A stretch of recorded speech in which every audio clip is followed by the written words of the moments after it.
Okay, we're here with Jim Deakin, running for United States Senate in Arizona, running against John McCain, trying to take John McCain's seat away from him. And we're talking to Hugh Kealer, running for governor of Arizona.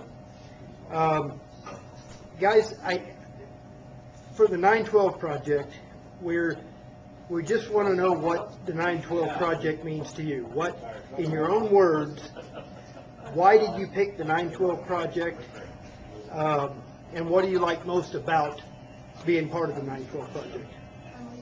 Go ahead. Well, I was going to let you go first. You know, the reason I chose the 912 project is I believe that truly means that someone has integrity, morals, ethics, that what they say is what they truly believe, and that they're going to stand by what they say. You know, you've got to walk the walk and talk the talk. Okay. You don't just say one thing and do another. And too many of these politicians out there have been doing that. What I like about it, there's a lot of enthusiasm about it.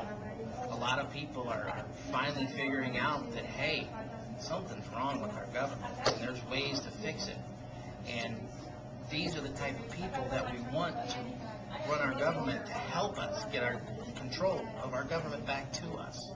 Perfect. And so that's what got me into it. That's what turned you on to the 912 project. Yes, fantastic. sir. What about you, Jim? For me, it was kind of, to use a word that a lot of people don't like, is fate. I knew what I felt inside, I knew what I thought, but I didn't know how to articulate it. And in January, when I decided to run for U.S. Senate, it was because I was frustrated with the way our country was going. And watching Glenn Deakin, and when he announced the 912 project, it really kind of galvanized me, saying, yeah, that's what I'm looking for. That's where I want to go. That's why I'm doing what I'm doing. And then meeting all the great people that are involved with the different 912 groups around Arizona, it really inspires me to see so many great Americans. And that's what keeps me going. Fantastic. Fantastic. Describe to us what the 9 principles and 12 values mean in your life, in your campaign, and in your service as a community service person, governor, senator, whatever you're doing, how you're going to apply those 9 principles and 12 values in that service. I'll take this one first. Return the favor. Well, I see the 9 principles and 12 values as a flagstaff. It may not be the flag at the top because we're Americans first, but we have to have a sturdy foundation that holds the flag, and that's the way I see it. It keeps us grounded. It keeps us on track. It keeps us thinking there's something better than ourselves to strive for. And that's what I think of the values. Fantastic. You? I would say I'm somewhat similar there. I find them to be our building blocks. They're our pathway of how we need to proceed. You know, they're our guidelines. Okay. And how are you going to apply them in your service as a governor or senator? How are they going to guide you through your service?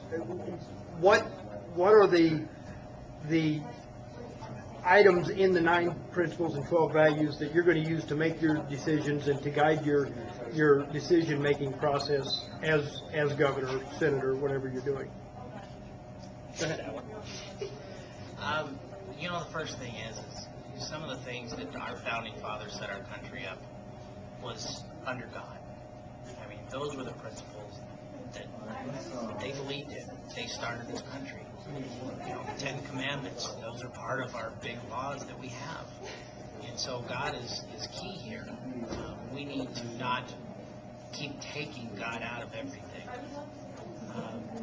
The law is the law. No one's above it. You know, the politicians out there have been doing nothing but breaking the law left and right. And so when you take those two, you know, a lot of the other principles and values pretty much come right in behind it. Our Constitution, you know, it's based on, you know, the Word of God, how He wants you to live your life. So I believe truly that that's how I'm going to try to get our government back to us, is try to, you know, make sure, hey, I'm sorry, no one's above the law. We're going to follow the laws that are out there. We're going going to go back to our U.S. Constitution, that is the supreme law of the land. There is no other. All these laws that have been made to violate this Constitution, we're going to have to work to get rid of them. Make them, not valid. So I think that's pretty much how I'm going to try to, use the principles and values to get rid of these. Honesty, integrity, principles and values. Like I said before, I didn't know how to articulate it. It really kind of galvanized it for me. If we want to look at specifics, going along with what Hugh said about God being part of our country, I want to get rid of the Department of Education, the Department of Indoctrination, federal government using that department to tell us how to educate our kids is what forced God out of the schools. If we were doing it on a state-by-state basis, the Supreme Court wouldn't have any say in what we say in our schools. So that's one particular instance where if California, if the people that live there don't want prayer in their school, that's their choice. If the people of South Carolina do want prayer in their schools, that's their choice. And then we as American citizens get to decide which rules we want to live under. And that kind of competition between the states is what made the United States the greatest country in the world. So what you're talking about the 10th Amendment. Yes. The 10th Amendment means a lot to your candidacy. Absolutely. Okay, fantastic. How, if an issue comes up, and pick an issue, but if an issue comes up that your constituents feel one way and you feel another way, how will you handle that situation, and how will you govern that situation? Well, I think my answer is a little bit easier than yours. I think it is. Yeah. So I'll go first. That way you have time to think about it.